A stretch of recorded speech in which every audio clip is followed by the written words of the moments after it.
तो इस टॉपिक में सबसे पहले हमारे पास आता है कि इलेक्ट्रोस्टैटिक पोटेंशियल एनर्जी के बारे में। तो पोटेंशियल एनर्जी तो आप सब लोग जानते ही हैं। तो जब पोटेंशियल एनर्जी इलेक्ट्रिक फोर्स के रेस्पेक्ट में कैलकुलेट की जाती है, चार्जेस के सिस्टम के लिए कैलकुलेट की जाती है, तो हम उसको नाम देते हैं इलेक्ट्रिक पोटेंशियल एनर्जी या इलेक्ट्रोस्टैटिक पोटेंशियल एनर्जी। तो मैं एक फॉर्मूला डिराइव करूंगा एक सबसे आसान सिस्टम लेकर, जो कि दो चार्जेस से मिलकर बना होगा सिस्टम, सबसे आसान। फिर उस फॉर्मूले को, उस स्टैंडर्ड रिजल्ट को हम मल्टीपल चार्जेस के लिए अप्लाई करेंगे और एक्सटेंडेड कंटिन्यूस चार्ज के लिए भी अप्लाई हम उसको कर सकते हैं। तो देखिए कैसे इसका रिजल्ट जो है हम डिराइव कर सकते हैं।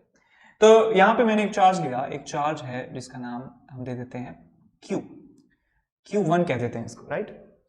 इस Q1 को हमने फिक्स कर दिया है इस पॉइंट पर हमने फिक्स कर दिया है इस Q1 को, और इस जगह का नाम, इस लोकेशन का नाम है O। इस लोकेशन को आप कुछ भी कह सकते हैं, वो पर्टिकुलर जगह का नाम भी दे सकते थे वैसे, कि ये है मुंबई है, ये नोएडा है, ये दिल्ली है, बट ओ दे दिया नाम, चलो ठीक है। एक दूसरा पॉइंट और है, एक पॉइंट, एक लोकेशन, उस लोकेशन का नाम लेट्स से ए दे देते हैं, लोकेशन का नाम है ए, और इस ए पॉइंट पर एक चार्ज रखा हुआ है Q2 चार्ज रखा हुआ है इस पॉइंट पर। अब इस पॉइंट ए से एक पॉइंट इसके पास में है A डैश, एक पॉइंट यहां पर है A डैश। दोनों चार्जेस को मैं सिंप्लिसिटी के लिए मैं पॉजिटिव मान रहा हूं, ये दोनों चार्जेस पॉजिटिव हैं।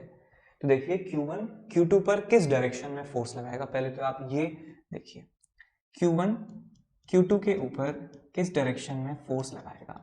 तो हम कह सकते हैं कि दोनों ये चार्जेस यदि पॉजिटिव हैं तो F इलेक्ट्रिक राइट डायरेक्शन में away from the line joining Q1 and Q2 force लगने वाला है F इलेक्ट्रिक के बराबर, जिसकी वैल्यू, जिसका मैग्नीट्यूड भी आप बता सकते हैं K Q1 Q2 bye R square से, और डिस्टेंस भी मान लेंगे इनके और बीच में कि O A के बीच का जो डिस्टेंस है, O A के बीच का जो सेपरेशन है, वो आप ले लीजिए कैपिटल R के बराबर।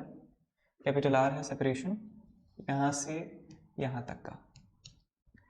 तो बच्चों ये बताइए कि A पॉइंट से A डैश तक यदि हमें इस चार्ज Q2 को लाना है, कि Q1 Q2 को रिपेल कर रहा है, Q1 is repelling this charge Q2, अब हमें Q2 को जबरदस्ती A डैश पॉइंट तक लाना है, तो हमें एक एक्सटर्नल एजेंट की रिक्वायरमेंट होगी। तो मैंने एक एक्सटर्नल एजेंट से कहा कि इस चार्ज को इस A पॉइंट से A डैश पॉइंट पर लाके रख दो। तो इस एक्सटर्नल फोर्स को एक एक्सटर्नल फोर्स लगाना होगा, और हम ये कह रहे हैं कि हमें ये काम बिना किसी एक्सेलरेशन के प्रोड्यूस करना है। So there must not be any acceleration. तो एक्सेलरेशन नहीं होगा तो इस चार्ज पर लगने वाले फोर्सेस भी क्या होंगे, बराबर होंगे ऑपोजिट डायरेक्शन में, जिससे टोटल फोर्स जीरो हो जाए तो टोटल एक्सेलरेशन भी जीरो हो जाए। So there must not be any acceleration, कोई एक्सेलरेशन नहीं होना चाहिए। पॉइंट A डैश पर आके इसको रख दो। अब पॉइंट A डैश के बारे में बात करें तो मैंने माना कि पॉइंट A डैश की दूरी पॉइंट O से है R प्लस dr के बराबर, ये सेपरेशन है R प्लस dr के बराबर। अब आप कहोगे सर R तो ज्यादा है, R प्लस dr कम है, ये क्या किया है आपने। तो मैं बता देता हूं आपको, जब भी हम एक स्मॉल चेंज लिखते हैं क्वांटिटीज में, d की टर्म्स में, डेरिवेटिव की टर्म्स में, तो हम हमेशा उसको प्लस की तरह ट्रीट करते हैं। अब यहां पे यदि दिक्कत हो रही है आपको, तो आप यहां डिफाइन कर दीजिए कि dr जो है वो नेगेटिव है, that dr is a negative quantity. तो हम अल्टीमेटली क्या ही कर रहे हैं, r में से कुछ क्वांटिटी माइनस कर रहे हैं, this distance is smaller, this distance is larger. अब ठीक है। अच्छा, तो a और a डैश के बीच का जो सेपरेशन है वो बहुत छोटा है, और जिसकी वैल्यू है dr का मॉड। ठीक है, मॉड लगाने से सारे दुख दर्द खत्म हो गए। Mod dr is the separation between a and a dash. अब इस पूरी जर्नी में, in journey A to A dash, in journey A to A dash, work done by external agent, work done by external agent जो है वो हम जानते हैं वो चेंज इन पोटेंशियल एनर्जी के बराबर होता है। ये बाय डिफॉल्ट फॉर्मूला आपने पढ़ा होगा 11th क्लास में, नहीं पढ़ा तो इसको याद कर लीजिए। This is the very basic formula, this is the fundamental formula for potential energy. Potential energy calculate करने का ये सबसे फंडामेंटल फॉर्मूला है, ये याद रखना होगा आपको, ऐसे ही डिफाइन किया जाता है पोटेंशियल एनर्जी में चेंज को। So du is equal to dw external, यानी एक्सटर्नल एजेंट का जो काम है, एक्सटर्नल एजेंट जो ग्लूकोज पी के आया है उसका ग्लूकोज इस प्रोसेस को करने में खर्च हो गया होगा। देखिए आप एनर्जी कहां से लेते हैं, खाने से, और खाने की से जो एनर्जी आपको मिलती है उसको आप खर्च कर देते हैं। सो यहाँ पे हमने वही कहा है कि जो एक्सटर्नल एजेंट ने ए से ए डैश लाने में जो मेहनत करी है वो मेहनत पोटेंशियल एनर्जी ऑफ सिस्टम की तरह सिस्टम की फॉर्म में स्टोर हो चुकी है। So this increment in the potential energy of the system, कि पहले पोटेंशियल एनर्जी मान लीजिए यू थी, अब पोटेंशियल एनर्जी बढ़ के यू प्लस डी यू हो चुकी है, तो d u amount of potential energy gain is equal to d डब्ल्यू एक्सटर्नल। जो बाहर के किराए वाले आदमी ने, जो किराए पे हमने किया था एक्सटर्नल एजेंट, उसने इतना काम किया और इतनी पोटेंशियल एनर्जी स्टोर हो चुकी है हमारे सिस्टम में। अब बेटा ये देखो, एक्सटर्नल एजेंट का वर्क डन, वर्क डन का फॉर्मूला क्या होता है, फोर्स डॉट डिस्प्लेसमेंट या F S cos theta, right. तो फोर्स, एक्सटर्नल एजेंट ने फोर्स लगाया इस तरफ, और डिस्प्लेसमेंट भी किस डायरेक्शन में हुआ है, इस डायरेक्शन में डिस्प्लेसमेंट मैग्नीट्यूड डी आर के बराबर। तो मैं लिखूंगा force which is this F external is equal to F electric होगा, because there is no acceleration, ये बात भी हमने डिफाइन करी थी, एक्सेलरेशन नहीं होना चाहिए।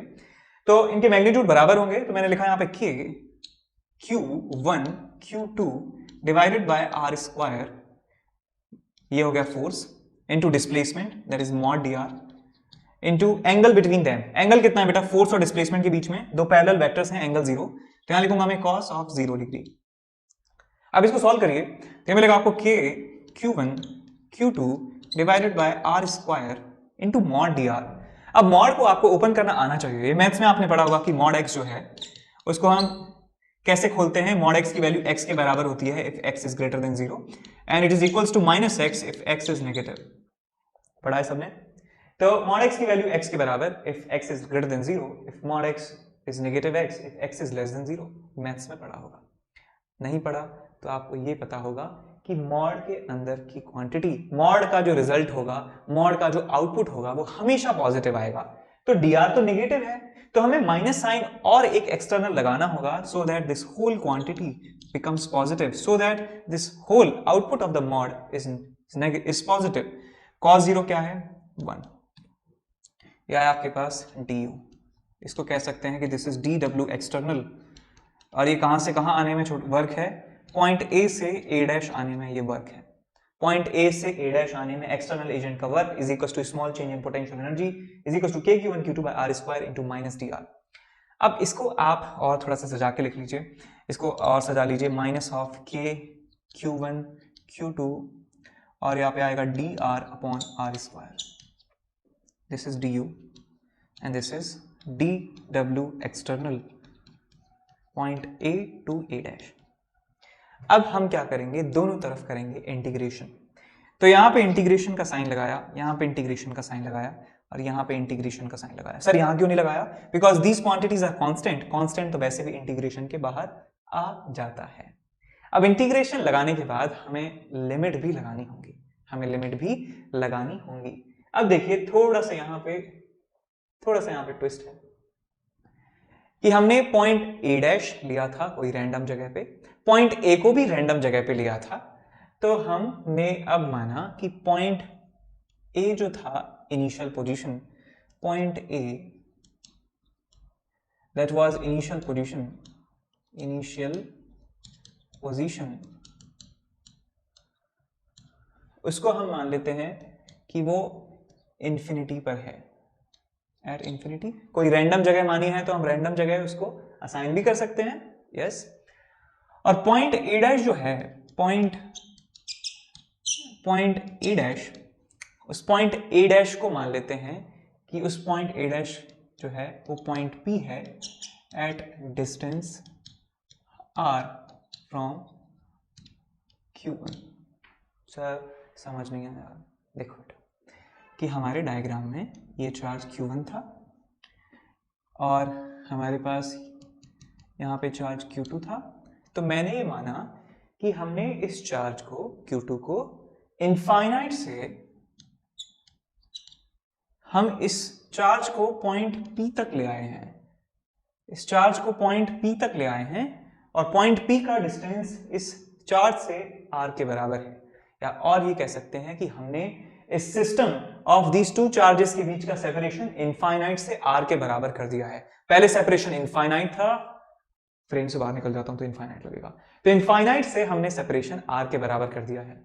और इतना करने में जो वर्क डन बाय, यहां पे मैं लिमिट लगाता हूं अभी, work done by external agent from infinite to point P is equal to du, यहां पे लिमिट देखिए, तो जब चार्जेस इनफाइनाइट पर हैं तो उनके बीच में इंटरेक्शन है जीरो के बराबर, there is no interaction between them, so their potential energy is zero, ये हमने मान लिया है।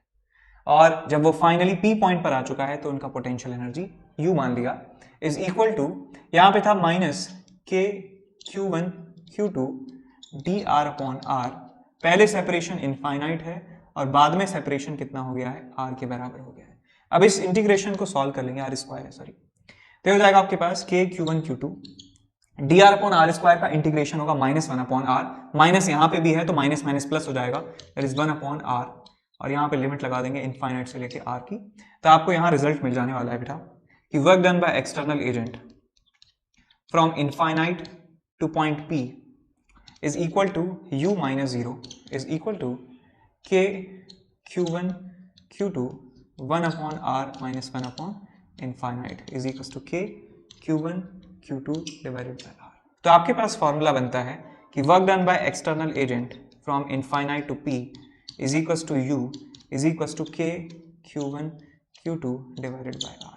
अब इस डेरिवेशन को करने से क्या है कि आपको डेफिनेशन भी याद नहीं रखना पड़ेगा अलग से, यदि डेरिवेशन याद कर लिया तो डेफिनेशन याद नहीं करना पड़ेगा कि क्या डेफिनेशन है पोटेंशियल एनर्जी का, कि एक्सटर्नल एजेंट को इनफाइनाइट से P पॉइंट तक एक चार्ज को ले जाने में स्लोली विदाउट एक्सेलरेशन जो काम करना पड़ता है, उस काम की जो वैल्यू है, उस वर्क की जो वैल्यू है, उसको ही पोटेंशियल एनर्जी कहा जाता है। और उसका मैग्नीट्यूड, उसकी जो वैल्यू है वो K Q1 Q2 bye R के बराबर होती है। अब यहां पे ध्यान रखें कि जो Q1 Q2 की वैल्यू है आप साइन के साथ पुट करेंगे, यहां पे here Q1 and Q2 must be put with proper sign, with proper sign, sign के साथ इसको पुट करेंगे Q1 और Q2 को। तो डेफिनेशन लिख देते हैं अगले पेज पर। तो यहां पे लिख सकते हैं कि पोटेंशियल एनर्जी का definition,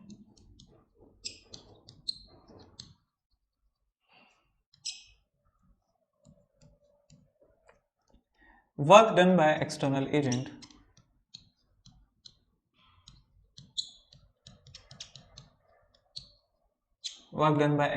agent in bringing charges from infinite separation to from infinite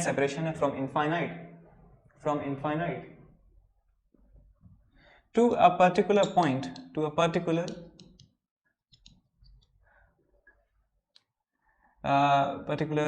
configuration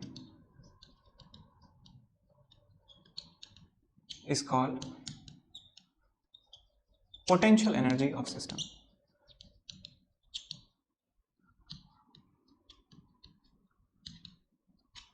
एक सिस्टम के बीच का सेपरेशन, दो चार्जेस के सिस्टम के बीच का सेपरेशन इनफाइनाइट से हमने कोई फाइनाइट कर दिया, एक पर्टिकुलर कॉन्फ़िगरेशन में ला दिया, तो इस work done by external agent को हम कहेंगे कि ये पोटेंशियल एनर्जी ऑफ सिस्टम के बराबर है। और यहाँ पे नोट में आपको लिखना है, इन result U is equals to K Q1 Q2 divided by R, we had assumed that potential energy at infinity is equals to 0 and charge is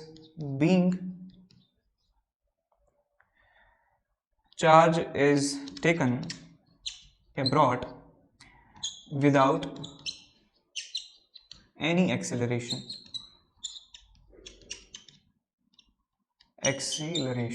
बिना किसी एक्सेलरेशन के चार्ज को लाया गया था। ठीक है। तो अभी हमने फॉर्मूला देखा था कि 2 पॉइंट चार्जेस हैं, 2 पॉइंट चार्जेस के बीच का सेपरेशन यदि दिया है तो हम उस सिस्टम की पोटेंशियल एनर्जी निकाल सकते हैं। तो यहाँ पे हम ये लिख सकते हैं ऑफिशियली, तो potential energy of 2 point charges,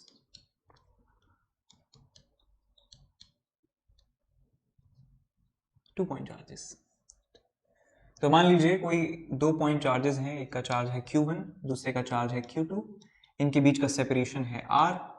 तो इस सिस्टम की potential energy at given instant हम लिख सकते हैं U is equal to K coulomb's constant Q1 Q2 divided by R।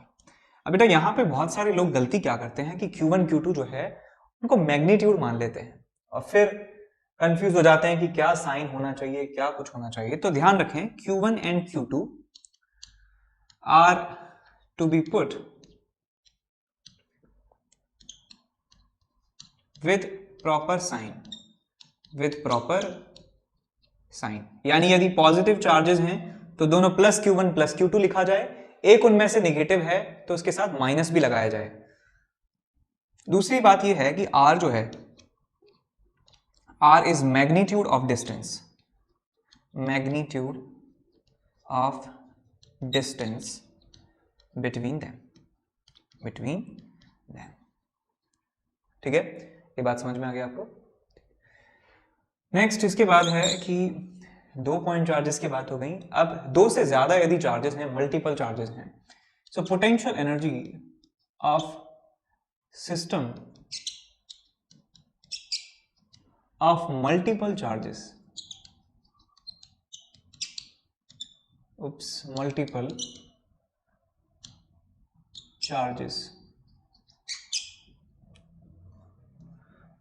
तो मान लीजिए फॉर एग्जांपल आपके पास यहां चार्जेस हैं Q1 Q2 Q3, ठीक है। 3 चार्जेस की बात कर रहे हैं अभी, 4 5 6 कितने भी हो, सेम कॉन्सेप्ट लगने वाला है।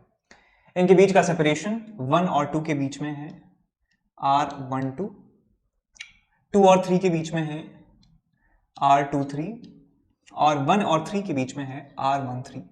ये इनके बीच का सेपरेशन है। तो इस सिस्टम की पोटेंशियल एनर्जी लिखी जाएगी कि दो के पेयर्स की पोटेंशियल एनर्जी का समीशन। तो सिस्टम की potential energy is equal to U12 plus U23 plus U13। तो ये 3 पेयर्स बन सकते हैं कि इन 3 में से एक साथ 2 को सिलेक्ट किया जाए। तो NCR आपने पढ़ा होगा, तो बेसिकली यहाँ पे जो नंबर ऑफ पेयर्स जो होंगे बेटा, नंबर ऑफ पेयर्स, ट्रिक है आपको याद रखने की, नंबर ऑफ पेयर्स बनेंगे आपके NC2 के बराबर, कि N is the total number of charges, जितने चार्जेस प्रेजेंट हैं N, उनमें से 2 को एक साथ सिलेक्ट करना है, कॉम्बिनेशन ऐसा कि एक सेट में 2 आए। तो हमारे इस पर्टिकुलर क्वेश्चन में 3 हमारे पास टोटल चार्जेस हैं, 3 में से 2 के हमें पेयर बनाने हैं। तो 3C2 कितना होता है, 3C2 3 factorial upon 2 factorial 1 factorial, तो यहां से आपको मिल जाएगा ये 3। तो हमारे पास 3 पेयर आ चुके हैं, ये 1 और 2 के बीच की पोटेंशियल एनर्जी, ये 2 और 3 की पोटेंशियल एनर्जी, ये 1 और 3 की पोटेंशियल एनर्जी। तो बड़े आराम से लिख सकते हैं 1 और 2 की, 1 और 2 चार्जेस पता है, सेपरेशन पता है, सो K into Q1 into Q2 upon R12 plus 2 3 के बीच का हमें पोटेंशियल एनर्जी निकालना है 2 और 3 का।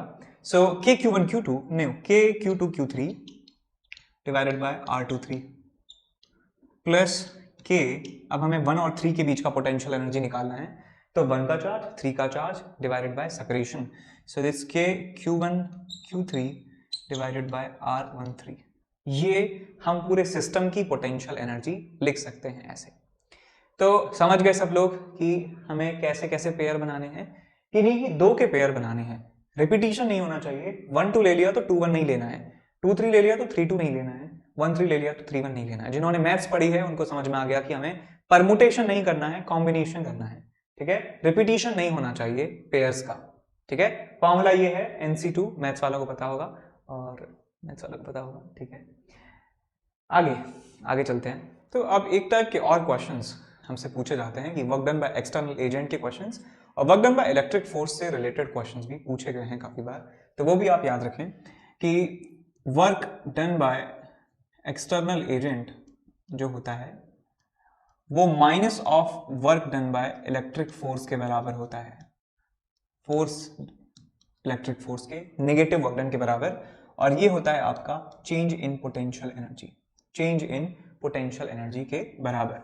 ये फॉर्मूला आपको याद होना ही चाहिए, ठीक है। मान लीजिए आपके पास एक एग्जांपल देख सकते हैं यहाँ पे कि एक पॉइंट P है, एक पॉइंट Q है, ये इलेक्ट्रिक फील्ड में ये एक्सपोज्ड हैं, ये दोनों पॉइंट्स, यहाँ पर इलेक्ट्रिक फील्ड एग्जिस्ट करता है। तो पॉइंट P से Q तक जाने में जो work done by external agent होगा दोस्तों, work done by external agent from P to Q is equal to initial. देखिए P टू Q का मतलब क्या है कि इनिशियल है ये P और Q है फाइनल। ये आपका इनिशियल है बेटा और ये है फाइनल। तो इसका मतलब क्या हो जाएगा, it is minus of work done by electric force from P to Q is equal to delta U। अब डेल्टा का मतलब होता है by default final minus initial, that is called change, final minus initial. तो final क्या होगा बेटा हमारा Q, तो हम लिखेंगे potential energy at point Q, charges का पोटेंशियल एनर्जी Q पर minus potential energy at point P। तो ये ऐसे भी याद रख सकते हैं, आप ऐसे भी याद रख सकते हैं। आप समझ गए होंगे कि हम क्या कहना चाहते हैं। आपको दो पॉइंट्स दिए जाएंगे, पूछा जाएगा कि पहले, और यहाँ पहले इनिशियल सिचुएशन ये है, फाइनल सिचुएशन ये है, बताइए क्या होगा work done by external agent, ठीक है। इस पे बेस्ड क्वेश्चंस करेंगे हम इस चैप्टर के लास्ट में, अभी के लिए सिर्फ कॉन्सेप्ट है। ओके, आगे चलते हैं। तो नेक्स्ट हम बात करने जा रहे हैं कि पोटेंशियल एनर्जी के बारे में, एक डायपोल की। तो एक डायपोल को एक यूनिफॉर्म इलेक्ट्रिक फील्ड में रखा जाएगा और आपसे पूछा जाएगा कि इस डायपोल की इस पर्टिकुलर कॉन्फ़िगरेशन पे पोटेंशियल एनर्जी कितनी होगी।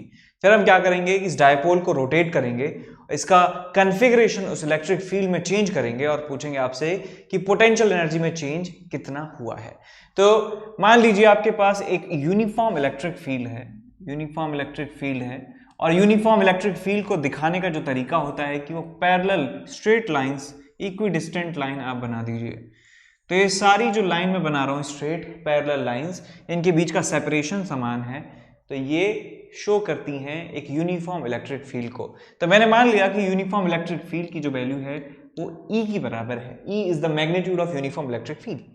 और इस इलेक्ट्रिक फील्ड में एक डायपोल रखा हुआ है कुछ इस तरीके से, एक डायपोल रखा है ऐसे, यहाँ पे उसका माइनस चार्ज है, यहाँ पे इसका प्लस चार्ज है, प्लस Q, इनके बीच का सेपरेशन जो है वो 2a के बराबर है। तो देखिए इस इलेक्ट्रिक फील्ड रीजन में यदि ये डायपोल ऐसे रखा हुआ है तो डायपोल की जो डायरेक्शन है वो माइनस से प्लस की तरफ होती है, सब जानते हैं। तो मैंने यहाँ पे एक एरो भी बना दिया। तो फोर्सेस के बारे में बात करें कि फोर्स इन चार्जेस पर किस किस डायरेक्शन में लग रहे होंगे। तो इस पॉजिटिव चार्ज पर इस इलेक्ट्रिक फील्ड की डायरेक्शन में फोर्स लगेगा, that will be Q into E, और इस नेगेटिव चार्ज पर इस इलेक्ट्रिक फील्ड के ऑपोजिट डायरेक्शन में एक फोर्स लगेगा, that will be Q into E। अब आप देखिए कि ये फोर्स इस वाले चार्ज पे ऐसे है, इस वाले चार्ज पे ऐसे है, और ये दोनों फोर्सेस मिलके इस डायपोल को क्लॉकवाइज डायरेक्शन में रोटेट करने की कोशिश कर रहे हैं। और मैंने मान लिया कि डायपोल का जो एक्सिस है और इलेक्ट्रिक फील्ड की जो डायरेक्शन है उनके बीच में एंगल है थीटा के बराबर, थीटा के बराबर। तो मैं ये देखना चाहता हूं कि ये जो फोर्स लग रहे हैं इस डायरेक्शन में, उन फोर्स का रोटेशनल इफेक्ट कितना है, यानी कि टॉर्क मैं कैलकुलेट करना चाहता हूं इन फोर्सेस का इस सेंटर के अबाउट। मैं टॉर्क कैलकुलेट कर रहा हूं, तो यहां मैं लिखूंगा torque of electric force on dipole about its centre, about its centre. Dipole के सेंटर के अबाउट हमें टॉर्क कैलकुलेट करना है। देखिए बेटा ये QE है, ये फोर्स QE है, और ये एंगल है थीटा। तो हम कह सकते हैं कि ये एंगल भी क्या होगा, थीटा के बराबर। QE के दो कंपोनेंट्स कर लीजिए, ये आ जाएगा QE cos थीटा, ये आ जाएगा आपके पास QE sin थीटा। सिमिलरली ये एंगल यदि थीटा है तो ये एंगल भी क्या होगा, थीटा के बराबर। तो QE का एक कंपोनेंट होगा QE cos थीटा, एक कंपोनेंट इस डायरेक्शन में होगा QE sin थीटा। सेंटर की बात करें, सेंटर से यहाँ तक का डिस्टेंस है a के बराबर, यहाँ से यहाँ तक का जो डिस्टेंस है वो भी a के बराबर है। तो हम टॉर्क का फॉर्मूला जानते हैं, टॉर्क होता है R into F perpendicular, torque होता है R into F perpendicular, R के परपेंडिकुलर वाला जो फोर्स है वो होता है आपके पास टॉर्क में, जिस उसका कंट्रीब्यूशन होता है। तो यहाँ पे मैं लिखूंगा नेट टॉर्क जो है, नेट टॉर्क जो है वो आ जाएगा आपके पास A into Q E sine theta, ये टॉर्क है आपका इस वाले फोर्स का। सिमिलरली हम इस वाले फोर्स का भी टॉर्क लिख सकते हैं सेंटर के अबाउट, तो वो भी आएगा आपके पास plus A into Q E sine theta. Torque के फॉर्मूले रिवाइज करिए, टॉर्क कैसे कैलकुलेट किया जाता है। तो मैंने टोटल टॉर्क लिखा है इस डायपोल के ऊपर, तो क्योंकि टॉर्क इलेक्ट्रिक फोर्स की वजह से लिखा है तो मैं इस टॉर्क को टाउ इलेक्ट्रिक लिख सकता हूँ। यहाँ पे मैं लिख सकता हूँ इसको tau electric is equal to 2 times q e into a into sine theta. ये आपके पास आ गया इलेक्ट्रिक फोर्स का टॉर्क।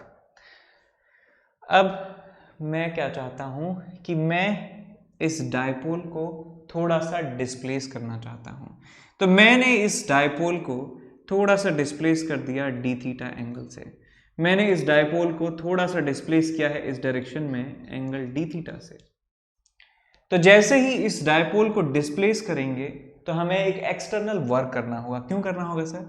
एक्सटर्नल वर्क क्यों करना होगा? बिकॉज ये इलेक्ट्रिक फोर्स जो है इसे क्लॉकवाइज डायरेक्शन में रोटेट करने की कोशिश कर रहे हैं। ये क्यू ई साइन थीटा जो फोर्स का कंपोनेंट है, क्यू ई साइन थीटा जो यहाँ पे फोर्स का कंपोनेंट है, ये इस डायपोल को क्लॉकवाइज डायरेक्शन में रोटेट करने की कोशिश कर रहे हैं। तो हम इलेक्ट्रिक फोर्स के अगेंस्ट इसको डिस्प्लेस किया डी थीटा अमाउंट से, तो कुछ हमें एक्सटर्नल वर्क करना पड़ा होगा। तो यहाँ पे मैं लिखूंगा कि work done by external agent is equal to minus of d डब्ल्यू इलेक्ट्रिक। तो वर्क डन हम यहाँ पे लिख सकते हैं is equal to minus of 2 q E sine theta into d theta into cos 180 degree. ये हमने वर्क करना पड़ा। यहाँ पे मैंने लिखा है माइनस, उसके बाद लिखा है मैंने इलेक्ट्रिक फोर्स का वर्क डन। इलेक्ट्रिक फोर्स का वर्क डन लिखा है मैंने tau into d theta into cos 180, क्योंकि इलेक्ट्रिक फोर्स का जो टॉर्क है वो क्लॉकवाइज डायरेक्शन में है और जो डिस्प्लेसमेंट है वो एंटी क्लॉकवाइज डायरेक्शन में है।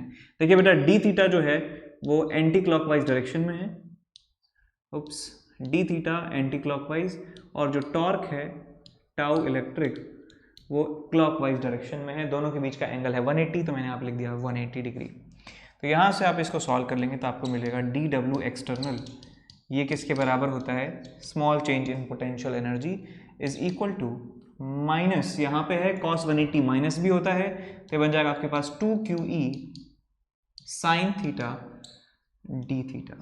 आगे कंटिन्यू करेंगे इसको, तो आपको मिलेगा D u is equal to d डब्ल्यू external is equal to 2 times q e a sine theta d theta. Sine theta d theta आपको यहाँ पे रिजल्ट मिलेगा। दोनों तरफ इंटीग्रेट कर देंगे तो आपको मिलेगा डी यू का integration is equal to work done by external agent का integration is equal to 2 times, देखिए Q into 2a, Q into 2a, Q into 2a आप इसको लिख सकते हैं, और आपको मिलेगा यहाँ पे E sign theta d theta, sine theta d theta. अब चार्ज इंटू चार्जेस के बीच का जो डिस्टेंस है ये कहलाता है डायपोल मोमेंट।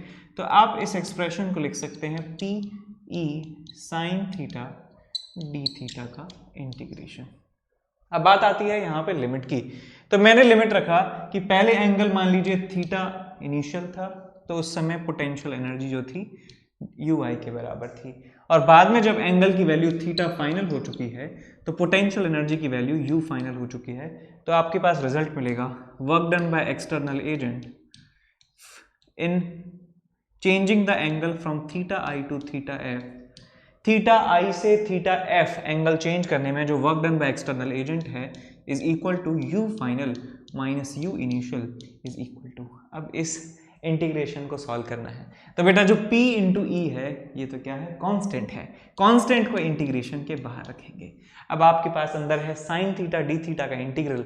साइन थीटा का इंटीग्रल होता है माइनस कॉस थीटा, तो आपको मिलेगा यहाँ पे माइनस में कॉस थीटा और लिमिट आएगी थीटा आई से थीटा एफ। तो आप यहाँ से लिख सकते हैं minus P E cos theta F minus cos theta I. This is what? This is u final minus u initial is equal to work done by external agent from rotating this dipole from theta initial to theta final. तो यहाँ से आपको मिल जाता है work done by external agent from theta I to theta f is equal to u final minus u f is equals to minus p e cos theta final minus P E cos theta initial. ये आपके पास result आ जाता है। तो यहाँ पे आप देखिए बेटा कि u फाइनल जो है उसकी जगह लिखा है माइनस पी ई कॉस थीटा फाइनल, यहाँ लिखा है u initial, this is u initial. u initial की जगह लिखा है माइनस पी ई कॉस थीटा इनिशियल। तो यहाँ पे हम लिख सकते हैं कि पोटेंशियल एनर्जी की जो वैल्यू है वो लिखी जा सकती है माइनस पी ई कॉस थीटा, और इसको लिख सकते हैं minus P dot E. Minus P dot E इसको लिखा जा सकता है, लेकिन आपको ध्यान रखना होगा यदि आप ये मान लेते हैं पोटेंशियल एनर्जी को पी ई कॉस थीटा मान लेते हैं तो आपको कहना पड़ेगा at theta is equal to 90 degree potential energy की वैल्यू 0 है। ये क्या है आपका रेफरेंस है। ये क्या है आपका रेफरेंस है कि हमने थीटा इज इक्वल टू 90 को रेफरेंस मान लिया है। पहले हम इनफाइनाइट पे यदि चार्जेस रखे हैं तो उनका पोटेंशियल एनर्जी या पोटेंशियल 0 मान लेते थे। यहाँ पे हमने माना है कि यदि डायपोल का इलेक्ट्रिक फील्ड के साथ एंगल 90 डिग्री है। थीटा क्या था दोस्तों, थीटा क्या था, देखिए थीटा था कि इलेक्ट्रिक फील्ड, थीटा क्या था, इलेक्ट्रिक फील्ड और डायपोल मोमेंट के बीच में जो एंगल था वो थीटा के बराबर था। ये था आपके पास थीटा। यदि थीटा की वैल्यू 90 हो जाती है, थीटा की वैल्यू 90 का मतलब क्या होगा, ये theta is equal to theta है बेटा, थीटा इज इक्वल टू 90 का मतलब हुआ कि इलेक्ट्रिक फील्ड ऐसे और डायपोल मोमेंट है ऐसे। इस कॉन्फ़िगरेशन में हम मान रहे हैं कि पोटेंशियल एनर्जी इस सिस्टम की 0 के बराबर है। तो पोटेंशियल एनर्जी का फॉर्मूला आ जाता है आपके पास U is equal to minus P E cos theta. ये भी आप याद रखें, तो ये भी साथ में याद रखें, माइनस पी ई कॉस थीटा। थीटा की वैल्यू 90 पुट करेंगे तो आ जाएगा आपके पास 0 के बराबर। तो यही कहलाएगा हमारा रेफरेंस।